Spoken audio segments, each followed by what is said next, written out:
Assalamualaikum warahmatullahi wabarakatuh. Kembali lagi di channel KM Story. Pada kisah kali ini, Mimin ada sebuah kisah nyata yang berjudul Misteri Sosok Bik Sinta. Cerita ini ditulis oleh Kak Aji Pangestu. Dan untuk link penulis, Mimin sudah taruh di kolom deskripsi. Seperti biasa, tak pernah lupa, Mimin doakan para pendengar sehat selalu dan dilimpahkan rezekinya. Amin ya rabbal alamin. Dan jangan lupa untuk selalu dukung channel ini dengan cara like, komen, dan subscribe. Terima kasih. Buat yang selalu hadir, pokoknya Mimin mengucapkan banyak-banyak terima kasih buat kalian. Baiklah, tanpa berlama-lama lagi, langsung saja kita masuk ke ceritanya dan selamat mendengarkan.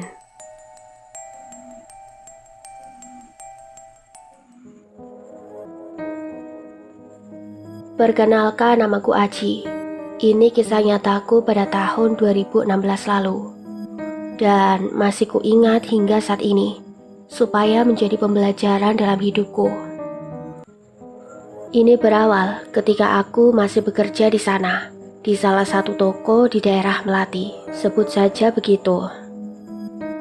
Aku bekerja di sana sebagai karyawan toko. Berbulan-bulan aku bekerja di sana, tidak pernah aku mengalami hal seperti ini. Walau terkadang gangguan-gangguan dari mereka penghuni toko itu selalu ada. Pagi itu aku berangkat kerja pukul 7:30 dan sampai di toko pukul 8. Setengah jam perjalanan dari rumah, itu pun pakai sepeda yang memang aku sering pakai setiap hari. Kami bekerja berempat, sebut saja mereka Ali, Tio, dan Udin. Mereka semua sangat baik-baik. Walau terkadang sering ada cekcok juga di antara kami berempat. Singkat cerita, toko pun buka.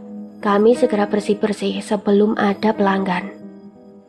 Hari itu pelanggan lumayan sangat banyak, hingga kami pun kewalahan. Ci? Iya, A. Di sini, kami sering memanggil bos dengan sebutan AA. Tolong bawa nasi ya. Nasi udah disiapin, tinggal bawa. Tapi sebelum ke daerah Melati, bawa dulu di daerah Bunga, speker di apotik ya. Di sini kami sering diberi makan oleh bos dan selalu dibawa di daerah Melati, karena nasinya disiapkan di rumah orang tuanya bos. Aku segera berangkat menuju daerah Melati untuk mengambil nasi dan tak lupa untuk mampir ke apotik untuk membawa speaker. Di sini apotik itu punya istrinya bos. Setelah sampai, aku segera ke atas untuk mengambil speaker. Sebelum ke atas, aku berpas-pasan dengan seorang ibu-ibu, kira-kira umurnya 40-50-an tahun. Tapi aku merasakan sesuatu yang aneh darinya. Ada hal yang tidak bisa aku jelaskan. Dan ini merupakan awal dari segala rentetan peristiwa yang akan terjadi selanjutnya. Karena aku penasaran, aku bertanya kepada Teteh yang merupakan istri bos itu. Teh, tadi AA nyuruh bawain speaker. Oh iya, bentar Teteh ambil dulu ya. Teh, tadi itu yang turun siapa? Oh itu si Sinta, pembantu Teteh yang baru. Oh, emang biasa kemana Teh?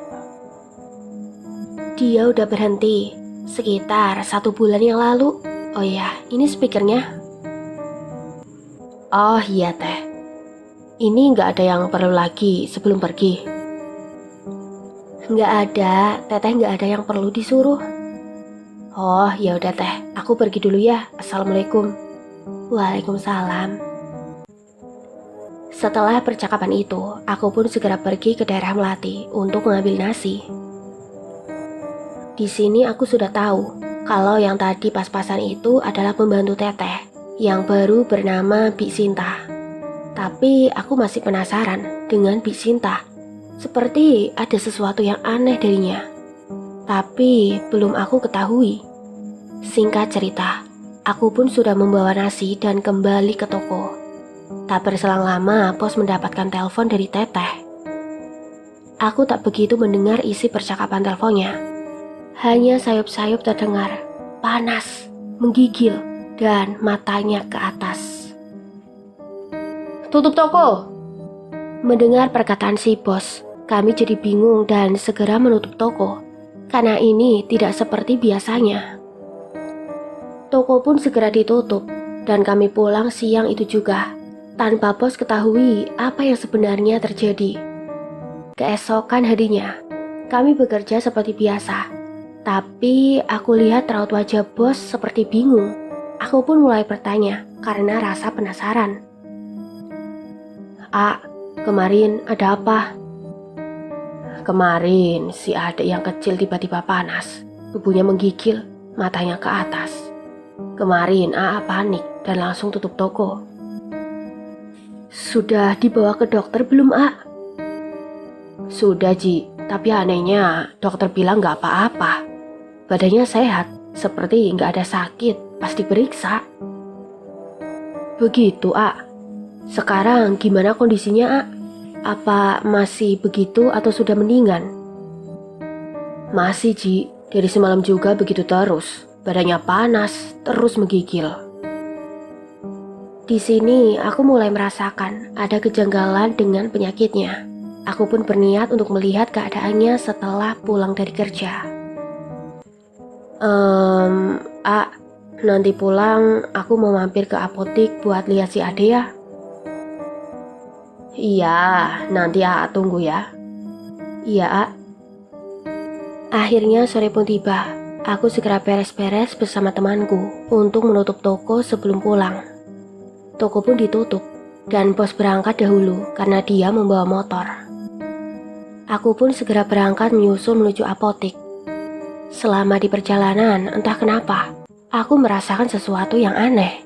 Seolah ada sesuatu yang mengerikan sedang terjadi. Tapi kupikir, mungkin pikiranku saja yang capek karena seharian habis bekerja. Tak berselang lama aku sudah sampai di apotik. Di sini aku merasakan sesuatu yang aneh lagi. Di gerbang apotik aku merasakan aura aneh. Aku bisa merasakannya karena sebenarnya aku peka terhadap hal semacam itu. Kubuka gerbang apotik dengan hati yang penuh deg-degan. Ya Allah, lindungilah hamba-Mu ini dari segala mara bahaya. Amin. Setelah berdoa meminta perlindungan, aku bergegas naik ke atas. Di sini, aku mendengar suara adik yang menjerit-jerit, seolah melihat sesuatu yang mengerikan. "Assalamualaikum." "Waalaikumsalam. Sini, Ji." Di sini aku belum melihat si adiknya, karena di kamar bersama Teteh yang juga sedang menenangkan si adiknya. Sementara aku duduk dulu di ruang tengah. Kulihat Bik Sinta sedang membuat kopi di dapur, mungkin untuk si bos. Beginilah Ji, dari kemarin nangis terus. Tidur pun sebentar, terus nangis lagi. Mendengar keluhan bos, aku manggut saja. Tak berselang lama, Bik Sinta datang dan menyodorkan kopi ke arahku.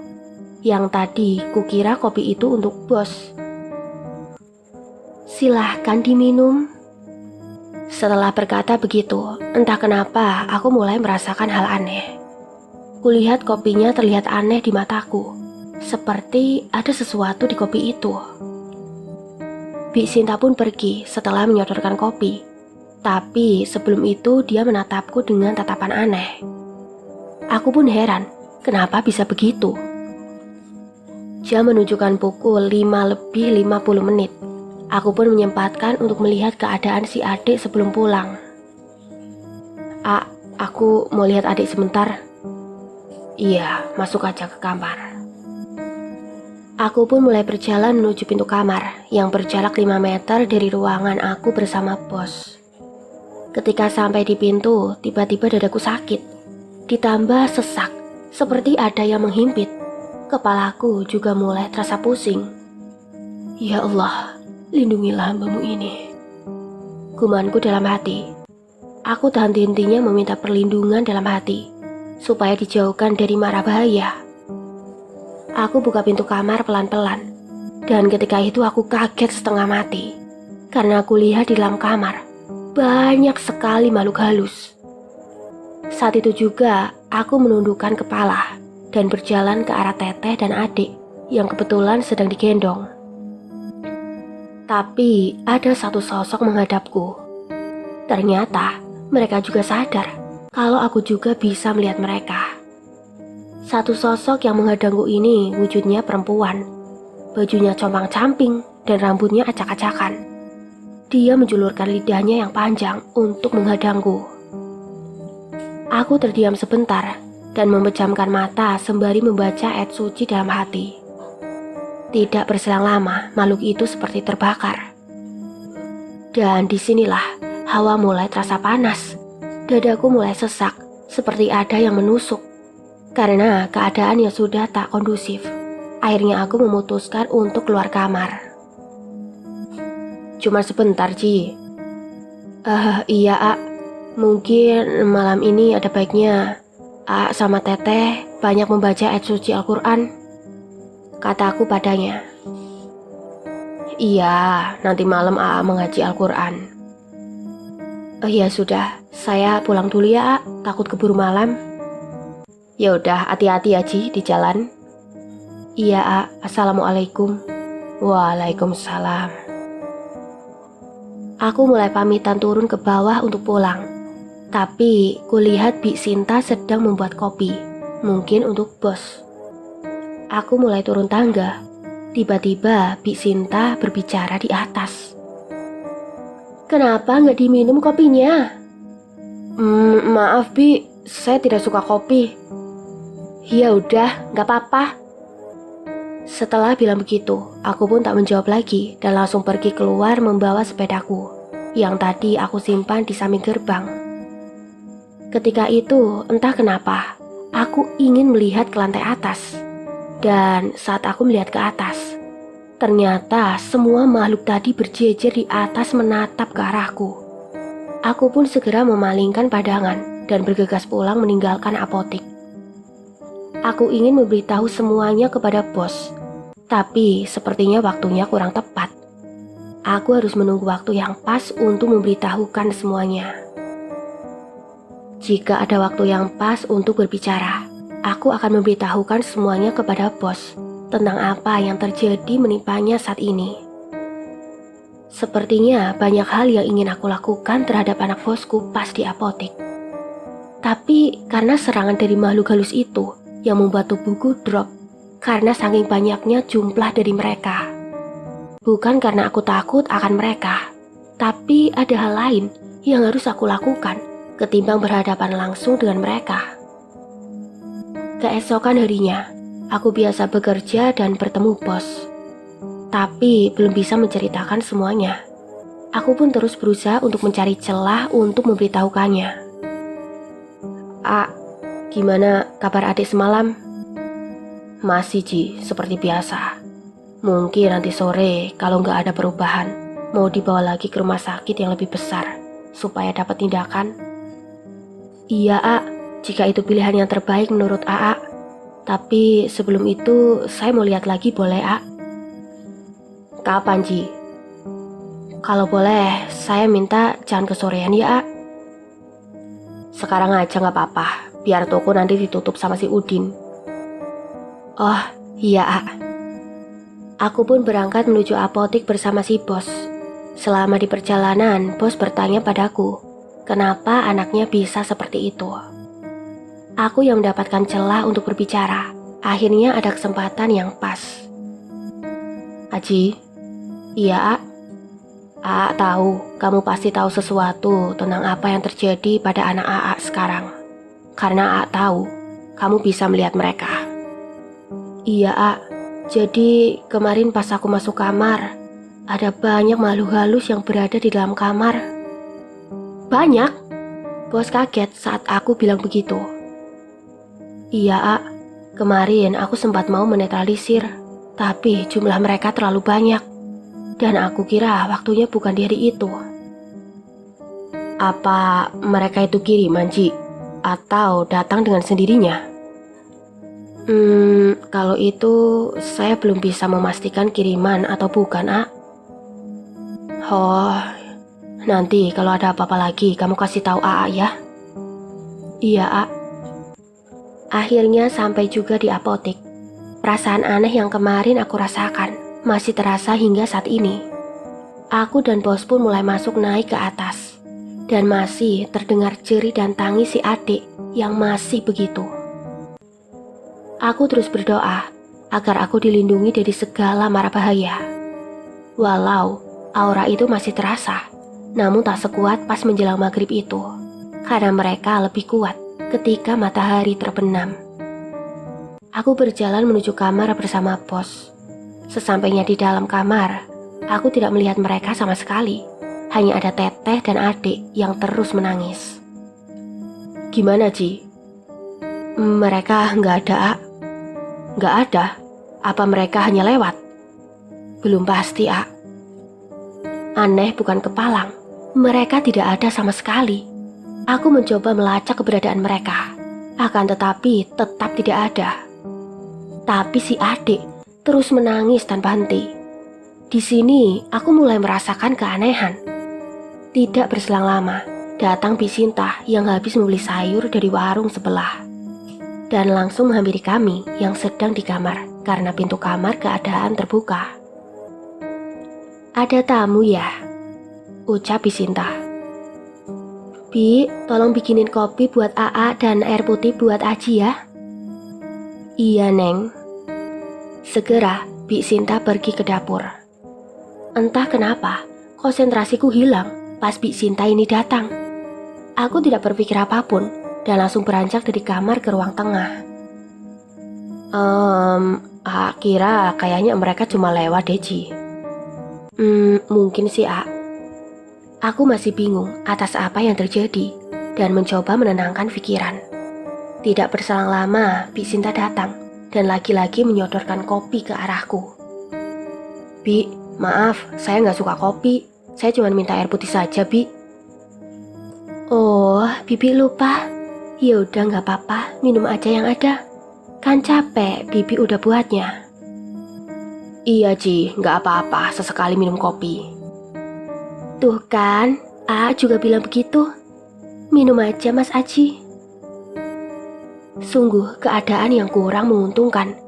Di sisi lain, aku tidak suka kopi. Tapi di sisi lain, ada bos dan Bi Sinta yang menyuruhku untuk meminumnya. Sebenarnya aku mau saja minum kopi. Tapi ada yang mengganjal. Karena di air kopi itu ada sesuatu yang sengaja dibuat. Ayo, Ci, diminum dulu, nanti keburu dingin kopinya. Iya, A, nanti juga saya minum. Bi Sinta pun pergi ke dapur, tapi aku lihat ia selalu memperhatikanku dari dapur. Entah apa yang dipikirkan Bi Sinta tentangku sampai segitunya. Apa mungkin Bi Sinta terganggu karena keberadaanku? Aku kesampingkan soal Bi Sinta dan fokus melacak keberadaan mereka. Belum aku memejamkan mata, tiba-tiba terdengar suara adik yang menjerit keras sekali. Sontak, aku dan bos segera masuk ke dalam kamar. Allahu Akbar. Kenapa, Ji? Ada apa, Ji? Aku kaget melihat kepala si adik tengah dipegang oleh sosok makhluk halus, berwujud manusia kulit hitam keling, tapi kepalanya anjing. Aku segera baca ayat suci supaya makhluk itu menghindar. Dan alhamdulillah, setelah baca ayat suci, sosok itu melepaskan tangannya dari kepala si adik. Tapi sosok yang lain, yang kemarin semua ada di kamar, kini mulai bermunculan. Kini kamar terisi oleh makhluk halus. Suhu di kamar pun mendadak panas. Bukan aku saja yang merasakan, tapi bos juga si teteh merasakan hawa yang panas juga. Teh, si adiknya dibawa keluar aja, Teh, kataku padanya. Teteh pun segera keluar dari kamar, disusul aku dan si bos. Tapi mereka semua juga ikut keluar, berpindah dari kamar mengikuti si adik. Aku yang mulai kesal dengan semua ini, memutuskan untuk berinteraksi dengan mereka. Kalian ini siapa? Mau apa? Dan kenapa kalian mengganggu anak ini? Tanyaku kepada mereka. Tapi mereka semua tidak ada yang menjawab sama sekali. Hingga aku lakukan berulang-ulang pertanyaan yang sama. Kami mau anak itu. Aku kaget mendengar suara itu, tapi syukur ada sosok yang menjawabnya. Apa yang kalian cari dari anak ini? Kamu jangan ikut campur urusan kami, balas dari mereka. Ketika aku sedang berkonsentrasi untuk terus berinteraksi dengan mereka, tiba-tiba ada suara orang menangis di dalam kamar. Kami semua mendengar tangisan itu. Teteh yang takut langsung lari ke bawah bersama adik. Ikut teteh, biaran di sini aku yang urus. Iya, Ci. Bos pun bergegas turun ke bawah menyusul teteh yang ketakutan setelah mendengar suara tangisan dari dalam kamar. Kini di atas tinggal aku dan Bik Sinta. Aku mencoba melihat Bik Sinta dan masih ada di dapur. Ia masih melihatku dengan tatapan curiga, tapi aku tidak ambil pusing dan bergegas menuju kamar mengecek suara tangisan barusan. Begitu aku masuk ke dalam kamar, ternyata tidak ada siapa-siapa. Dan aku baru sadar kalau mereka semua sudah tidak ada di atas. Mereka semua ke bawah mengikuti adik dan teteh. Aku pun mau langsung turun ke bawah, tapi pas aku mau turun, tiba-tiba muncul makhluk berkepala anjing tadi dari bawah lantai. Ia menghadapku, seolah tidak boleh turun ke bawah. Kali ini bukan cuma makhluk berkepala anjing saja, tapi ada juga makhluk di belakangku. Kulitnya berwarna hijau. Dia merangkak di dinding. Mereka berdua ingin menyerangku. Mulailah mereka berdua menyerap energiku. Aku pun tidak tinggal diam. Aku segera memohon perlindungan kepada Allah Subhanahu wa Ta'ala dari mereka. Tak hentinya aku membaca ayat suci. Dan pada akhirnya mereka berdua seperti terbakar dan mulai menjauhiku. Aku yang tahu hal itu bergegas menyusul bos dan juga teteh di bawah. Sebagian udah pergi, Ketika mendengar itu, bos dan teteh pun ke atas lagi, berharap mereka semua sudah pergi. Di sini teteh nangis-nangis sambil meluk bos karena syok dengan apa yang terjadi kepada keluarganya. Sungguh pemandangan yang menguras air mata. Setelah kejadian tadi, entah kenapa, si adik bisa tidur, badannya pun tidak panas lagi. Mengetahui hal itu, aku merasa bersyukur melihatnya. Akhirnya aku dan bos kembali ke toko, karena melihat si adik sudah bisa tidur. Sebelum kembali ke toko, aku kembali melacak keberadaan mereka, karena mereka semua hilang entah kemana. Tapi aku yakin mereka akan kembali lagi. 1 hari berlalu dan si adik bisa tidur. Tapi pikiranku masih tetap tertuju pada satu hal. Ini semua bukan karena kebetulan, tapi seperti ada yang merencanakannya. Entah siapa, aku belum mengetahuinya pada saat itu. Aku terus mencari petunjuk untuk mengungkapkan semua ini. Di hari berikutnya sama, si adik bisa tidur dan bos pun seperti terlihat lega dengan keadaan yang sekarang ini. Aku pun turut senang, meski pikiran itu selalu datang terus. Hari itu kerja pun aku biasa, hingga tak terasa sore hari tiba waktu pulang. Aku pun segera beres-beres bersama temanku. Bosku pun terlihat di dalam kantor, sedang membereskan surat-surat. Ketika temanku pulang dahulu, karena yang biasa menutup toko itu aku. Ketika sedang menunggu bos yang sedang beres-beres di dalam. Tiba-tiba aku merasakan hal yang sama seperti waktu itu. Tapi kali ini berbeda. Perasaan ini terlalu kuat. Aku berharap semoga perasaanku ini salah. Tidak berselang lama dari kejadian itu, tiba-tiba bos dapat telepon. Tapi untuk kali ini aku tidak mendengarnya sama sekali. Karena posisinya berada di dalam kantor. Yang tadinya aku lihat bos santai membereskan surat-surat, kini menjadi cepat. Entah apa yang sebenarnya terjadi. Bos pun keluar kantor dan langsung menghampiriku. Ji, cepat tutup Ji. Iya, Aku pun langsung mengunci toko. Ji, panggil bos kembali. Iya, ada apa? Adik Ji. Mendengar itu, aku kaget. Kukira semuanya sudah selesai, dan ternyata perasaan itu benar. Kini aku tidak tahu apa yang akan terjadi selanjutnya. Aku berdoa semoga tidak terjadi apa-apa kepada si adik, mengingat perasaanku yang tidak enak ini. Ji, kamu ikut ya? Sebentar saja, tolong lihatin si adik. Iya, A, tenang aja. Mendengar permintaan bos, aku tidak keberatan, dan kami berdua pun berangkat menuju apotik. Kulihat si bos sudah tancap gas, aku pun dengan cepat mengayuh sepeda. Tak terasa tinggal beberapa puluh meter lagi sampai di apotik. Tiba-tiba aku merasakan aura aneh itu lagi, dan itu terasa kuat sekali. Aku pun tidak berhenti berdoa, memohon perlindungan. Sampai tiba-tiba, astagfirullah. Sontak aku mengerem sepeda dan terjatuh saat itu juga. Untung pengendara sepeda motor yang di belakang tidak menabrakku. Karena aku spontan langsung rem dan aku terjatuh. Banyak pengendara motor yang berhenti melihat keadaanku.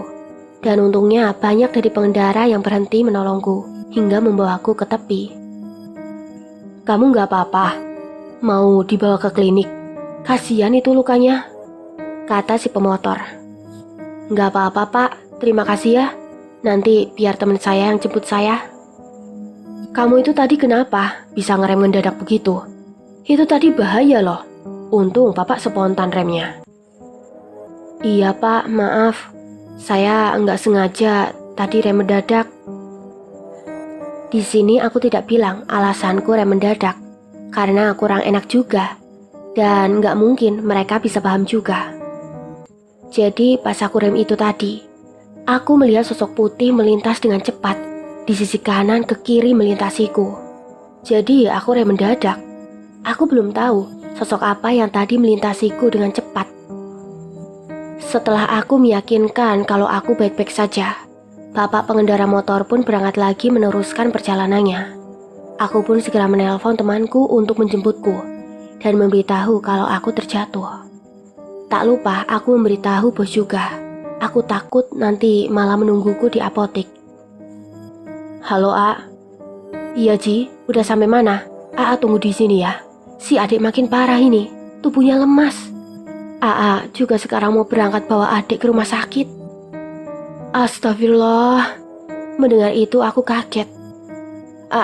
Aku kecelakaan A. Jatuh dari sepeda pas mau ke apotik. Innalillahi. Di mana? AA susul ya. Udah A, gak apa-apa. A urus dulu si adik.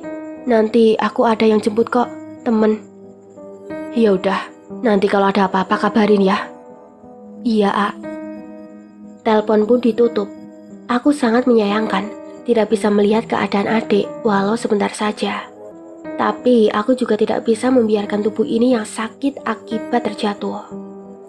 Ketika aku sedang menahan sakit, mataku tertuju ke arah pohon yang ada di depanku, kira-kira berjarak 20 meter dariku.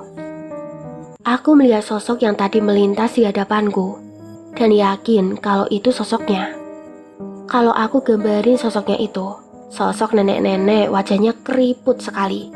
Tubuhnya agak bengkok, memakai baju kebaya putih lusuh. Bawahnya pakai kain jarik berwarna coklat. Ia menatap ke arahku dengan tatapan yang senang. Di sini aku berpikir, mungkin senang karena telah membuatku terjatuh. Walaupun aku tidak tahu apa tujuannya berbuat seperti itu. Tak lama kemudian, temanku datang bernama Doni dan kaget melihat keadaanku. Dan ketika itu juga sosok itu menghilang seketika. Dari tempat aku terjatuh, aku melihat mobil bos keluar dari apotik. Sepertinya adik akan dibawa ke rumah sakit. Aku masih menyayangkan semua ini terjadi. Sebelum pulang, aku mampir ke apotik untuk menitipkan sepeda. Karena dalam keadaan seperti ini, tidak memungkinkan untuk membawa sepeda walau sudah ada motor. Tak terasa aku sudah di depan apotik dan langsung menghampiri pegawai apotik untuk menitipkan sepedaku di sini. Mereka semua juga kaget pas melihat keadaanku. Aku segera meminta izin kepada mereka untuk menitipkan sepeda di apotik. Setelahnya, aku membuka gerbang dan langsung membuka garasi serta langsung menyimpan sepedanya. Setelah selesai, aku kembali menutup garasi dan berjalan menuju Doni di depan. Tapi entah kenapa, aku ingin melihat ke atas. Karena rasa penasaran ini, aku pun melihat ke atas. Ketika melihat ke atas, aku kaget. Melihat ada Bik Sinta, dia menatapku dari jendela. Aku pun tersenyum ke arahnya dan langsung keluar menuju Doni. Iseng-iseng aku bertanya ke pegawai apotek yang semuanya aku sudah akrab. Des, tadi yang ikut sama bos ke rumah sakit siapa aja? Aa, Teteh, Neng Sila, sama Bik Sinta. Hah? Serius? Iya, Ci. Di sini aku mulai panik. Berarti yang barusan aku lihat itu bukan Bik Sinta. Tapi aku yakin kalau yang barusan aku lihat itu adalah Bik Sinta. Aku langsung mengakhiri obrolan dan langsung pulang tanpa memikirkan kejadian barusan. Keesokan harinya, aku menelpon bos untuk izin cuti dulu. Karena badan semua pada sakit, imbas akibat terjatuh kemarin. Bos pun tidak apa-apa dan malah menyuruhku untuk istirahat dahulu kalau belum pulih. Aku pun tak lupa menanyakan keadaan adik sekarang dan memastikan Bik Sinta, karena kemarin aku melihatnya di lantai atas. Halo A, aku izin ya, libur dulu. Badan sakit semua karena jatuh kemarin. Iya, nggak apa. Jangan masuk dulu kalau belum sembuh. Nanti kalau sudah betul-betul sembuh, baru masuk lagi. Iya A, terima kasih. Iya Ji. Bagaimana kabar adik sekarang? Apa sudah mendingan, A? Belum, Ji. Masih saja begitu. Kondisinya kini melemah. Ya Allah, A. Yang sabar ya, A. Di sini aku juga bantu doa. Semoga adik cepat sembuh dan pulih kembali. Iya, Ji. Terima kasih atas doanya. Iya, A. Sama-sama. Oh iya, kemarin Bik Sinta ikut. Iya, dia ikut ke rumah sakit. Biar Teteh kalau ada apa-apa bisa panggil Bik Sinta. Soalnya A nggak bisa terus di rumah sakit. Emangnya kenapa, Ci? Enggak apa-apa, A. Cuma nanya aja kok. Yaudah, Ci. A mau ngambil obat dulu ya. Iya, A. Telepon pun ditutup. Di sini aku merasa kasihan pada bos yang terus memikirkan adik. Apalagi kondisinya kini kian melemah. Dan ternyata Bik Sinta juga ikut kemarin mengantar si adik bersama bos. Dan sudah dipastikan yang kemarin sore aku lihat itu bukan Bik Sinta. Aku menyangka bahwa ada sosok yang sengaja menyerupai Bik Sinta. Di sisi lain, aku masih belum mendapatkan petunjuk tentang semua ini. Aku berpikir, jika semua ini belum selesai, maka akan merepotkan di kemudian hari. Ketika aku sedang merenungkan semua ini, tiba-tiba ibu datang menyuruhku untuk makan. Aku pun segera pergi ke dapur untuk makan di sini. Terlihat bapak juga sedang makan. Ji, kamu kenapa? Seperti ada yang dipikirkan. Begini pak. Karena bapak tahu melihat aku sedang banyak pikiran, bapak pun bertanya. Aku pun menceritakan semuanya apa yang sedang terjadi selama ini. Setelah semuanya aku ceritakan, bapak kembali bertanya padaku. Apa ada orang yang kamu curigai selama kejadian itu? Di sini aku terdiam dan mengingat. Dari semua kejadian yang selama ini aku alami, aku mencurigai satu orang, yaitu adalah Bik Sinta. Karena di awal pertama aku bertemu Bik Sinta, aku merasakan sesuatu yang aneh yang tidak bisa aku jelaskan. Ada pak. Cari tahu siapa dia. Bisa jadi dia adalah kunci dari masalah yang kamu alami. Tapi kamu jangan terlalu gegabah ya. Begitulah saran bapak. Bagaikan gelap menerima cahaya, kini aku mendapatkan titik terang untuk semua ini. Aku berharap usaha kali ini membuahkan hasil demi menolong keluarga bosku ini. Esok hari pun tiba. Pagi itu aku langsung sarapan dan minum obat penghilang rasa sakit. Karena memang tubuhku ini masih terasa sakit. Aku segera menelpon Doni untuk minta diantar ke apotik. Ia pun mau mengantar, karena kebetulan hari itu hari off kerja dia. Aku merasa semua harus dimulai dari sini. Tak berselang lama menunggu. Akhirnya Doni datang. Ia pun segera masuk menemuiku. Dengan mengucapkan bismillah, semoga hari ini lancar. Aku pun segera bawa kantong dan langsung berangkat menuju apotik bersama Doni. Pertama, ada yang harus aku tanyakan kepada Desi, pegawai apotik Teteh. Semoga aja dia tahu sesuatu. Setelah lama perjalanan, alhamdulillah sampailah kami berdua di apotik. Terlihat dari itu banyak pembeli. Aku menunggu waktu yang pas untuk mengobrol sama Desi. Tak berselang lama, apotik sepi. Aku segera menghampiri Desi. Des. Iya Ci. Gimana? Udah mendingan sekarang? Masih sih sedikit. Tapi gak apa-apa kok. Syukurlah kalau begitu Ci. Oh iya, ada apa kesini? Ada waktu luang gak? Sebentar aja. Bisa, masuk aja dulu ke sini, biar enak ngobrolnya. Di sini aja, Des, nggak apa-apa. Emang kamu mau ngobrol apa, Ci? Enggak, ini aku mau nanyain. Kamu tahu nggak alamatnya Bi Sinta? Bi Sinta? Duh, kurang tahu, Ci. Bentar, aku coba tanya ke yang lain. Siapa tahu ada yang tahu ya. Desi pun segera bertanya ke teman yang lainnya. Aku berharap semoga ada yang tahu alamat Bi Sinta. Tak berselang lama Desi pun kembali. Ada Ji. Di mana? Bi Sinta tinggal di daerah Kamboja. Oh, kalau begitu makasih ya Des. Aku harus pergi dulu. Iya Ji, sama-sama. Alhamdulillah, pegawai apotek ada yang tahu di mana alamat Bi Sinta. Ternyata Bi Sinta tinggal di daerah Kamboja. Tapi di sini letak kendalanya. Aku nggak punya kenalan orang dari daerah Kamboja. Di sini aku mulai bingung melanjutkannya. Ci, kita kemana lagi? Tadinya aku mau menemui seseorang di daerah Kamboja, tapi aku nggak ada kenalan sama orang di situ. Kamboja? Oh, aku ada teman kerja orang sana, Ci. Siapa tahu dia kenal. Wah, serius? Ayo berangkat sekarang. Alhamdulillah, selalu ada jalan ketika harapan ini mulai padam. Tanpa banyak berpikir, aku langsung berangkat menuju rumah teman sepekerjaan Doni. Menurutnya, perjalanan yang harus ditempuh sekitar 30 menit dari apotik.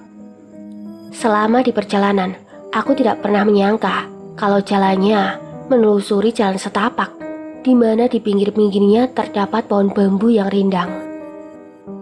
Don, ini nggak salah jalan kan? Iya, emang begini jalannya, Ji. Ini kalau malam lewat sini, serem. Setelah sekian lama perjalanan, akhirnya sampai juga di rumah teman Doni. Kami berdua langsung turun dan berjalan ke rumahnya. Assalamualaikum. Waalaikumsalam. Doni, kirain siapa? Iya, Bi. Imronnya ada, Bi. Ada, mari atuh masuk ke dalam dulu. Iya, Bi.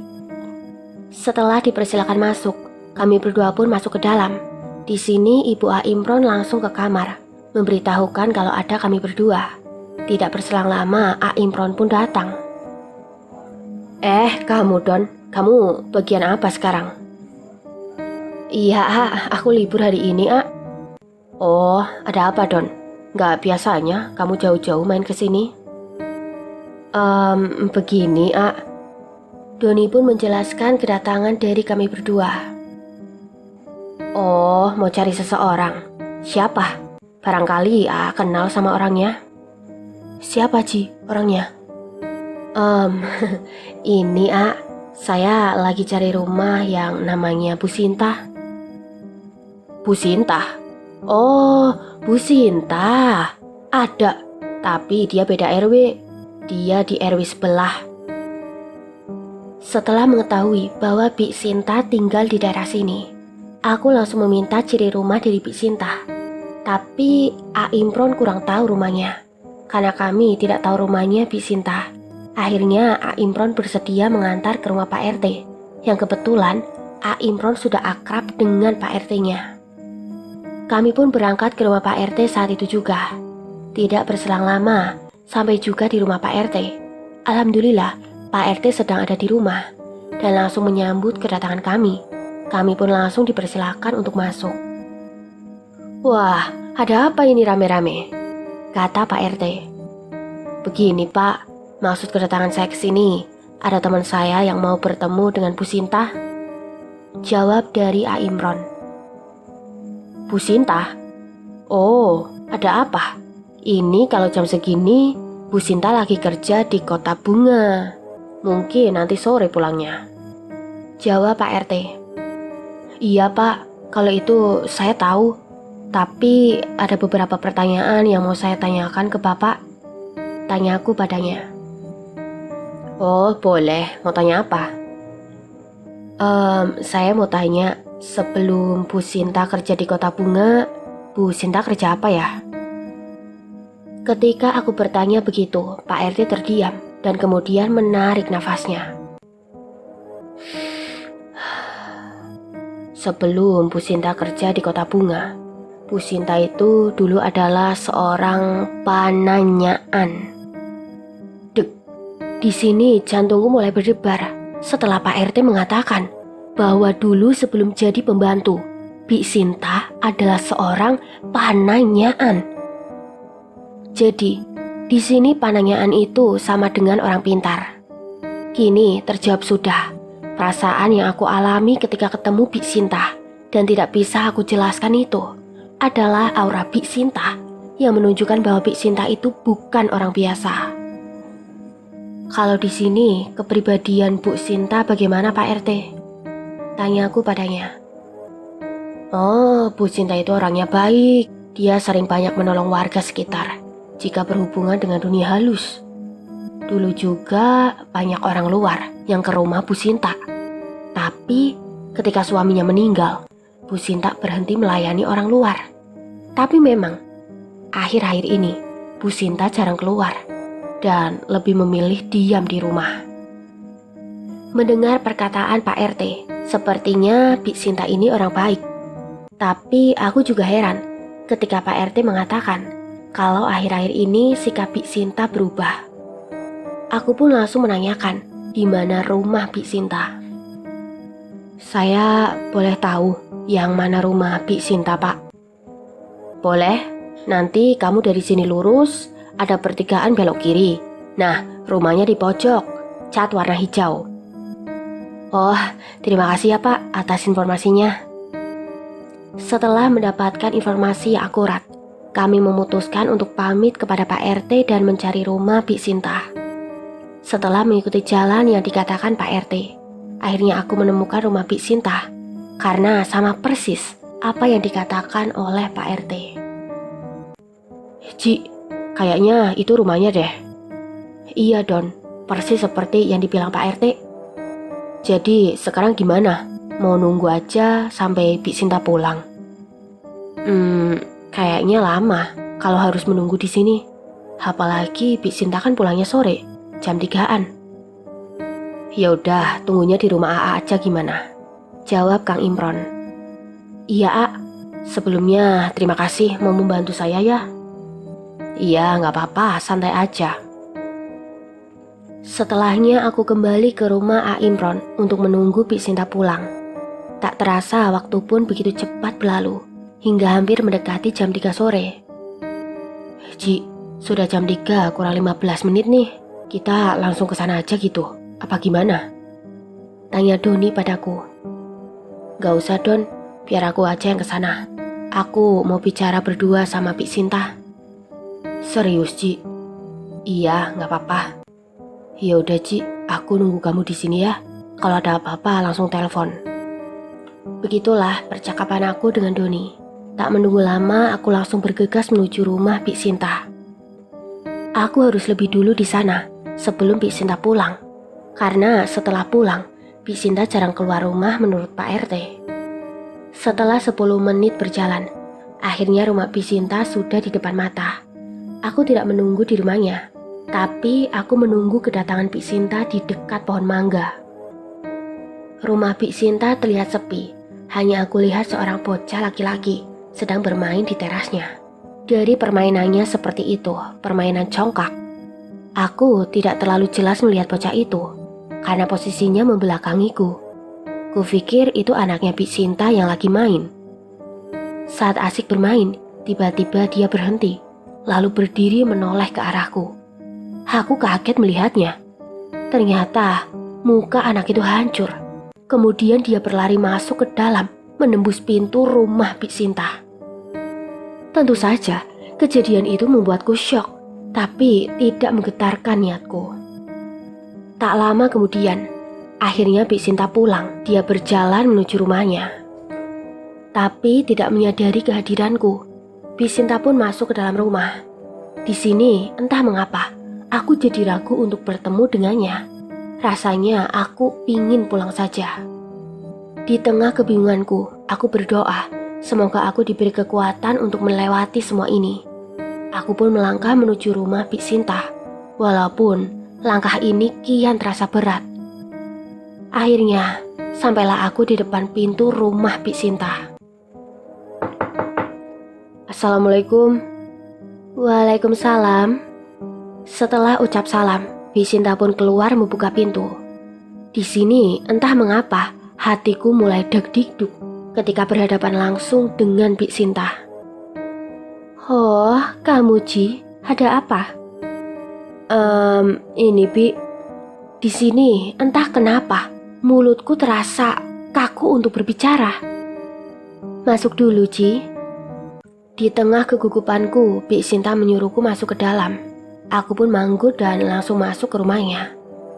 Kami berdua pun duduk di ruang tamu yang ukurannya tidak terlalu besar. Tapi entah mengapa, mataku selalu melihat ke satu kamar yang tertutup gorden. Ada apa Ji? Kamu sampai ke sini? Apa ada yang mau dibicarakan? Begini Bi, aku mau tanya sesuatu ke Bibi. Apa? Apa benar Bibi seorang penanyaan? Tahu dari mana kamu kalau Bibi seorang penanyaan? Apa kamu cari tahu tentang Bibi? Harus saya katakan iya Bi. Lalu aku melanjutkan pertanyaan yang mungkin akan menyinggung Bik Sinta. Tapi apa boleh dibuat, ini harus aku tanyakan. Sebelumnya saya minta maaf ya Bi. Saya tidak bermaksud menuduh Bibi, tapi hanya praduga saja. Apa benar Bibi yang melakukan semua ini kepada keluarga AA? Setelah aku bertanya begitu, tiba-tiba Bik Sinta menunduk dan mulai meneteskan air mata. Aku pun bingung melihat Bik Sinta yang tiba-tiba menangis. Iya Ci, Bibi yang melakukannya. Di situ aku kaget ketika Bik Sinta berbicara begitu. Ternyata semua ini ada kaitannya dengan Bik Sinta. Tapi aku tidak pernah menyangka Bik Sinta yang baik bisa seperti itu. Aku tahu Bibi orang baik, tapi kenapa Bibi melakukan itu kepada keluarga AA? Kenapa Bi? Apa ada masalah? Bibi sakit hati Ci. Sakit hati? Sakit hati kenapa Bi? Cerita sama saya. Saya janji gak bakal cerita sama AA dan Teteh. Di sini Bik Sinta pun menceritakan awal mulanya. Seminggu yang lalu, Bibi sedang bersih-bersih di lemari. Tanpa ada kesengajaan, Bibi menyenggol patung keramik milik Eneng hingga pecah. Di situ Eneng marah-marah sama Bibi. Bibi sakit hati dan akhirnya Bibi melakukan semua ini. Tapi Bibi menyesal sekarang. Bibi mengaku hilaf karena telah kalap. Ya Allah Bi, maafin saya karena tidak tahu cerita Bibi seperti ini. Tiba-tiba Bik Sinta menatapku seperti punya salah kepadaku. Ji, Bibi minta maaf juga ke Aji. Karena waktu itu Bibi sudah menjambi kopi yang selalu Bibi berikan kepada Aji. Tapi untung kamu tidak pernah meminumnya. Kopi itu dimaksudkan Bibi jika Aji meminumnya akan jatuh sakit. Ketika mengatakan itu, aku tidak terlalu kaget. Karena aku sudah tahu sebelumnya bahwa air kopi itu sudah dicampi. Kemudian, Bik Sinta berdiri dari kursi dan berjalan menuju kamar yang tertutup oleh gorden. Saat Bik Sinta kembali, aku kaget karena Bik Sinta membawa satu nampan berisi bunga-bunga, kelapa muda, telur, dan beberapa helai daun kelapa. Di sini aku menduga kalau itu adalah sajen sebagai media untuk memanggil makhluk halus. Saat itu juga, suhu di ruang tamu menjadi panas. Aku mencoba untuk tetap tenang. Bik Sinta pun kembali duduk dan menaruh sajen di meja. Tiba-tiba dari kamar yang ditutup gorden itu, muncul sosok nenek-nenek berkebaya putih yang tempo hari membuat aku celaka. Ia melayang menuju ke belakang Bik Sinta. Sekarang aku paham semuanya. Ci, maaf untuk tempo hari. Dia mau mencelakaimu. Iya, Bi, saya maafkan soal kejadian itu.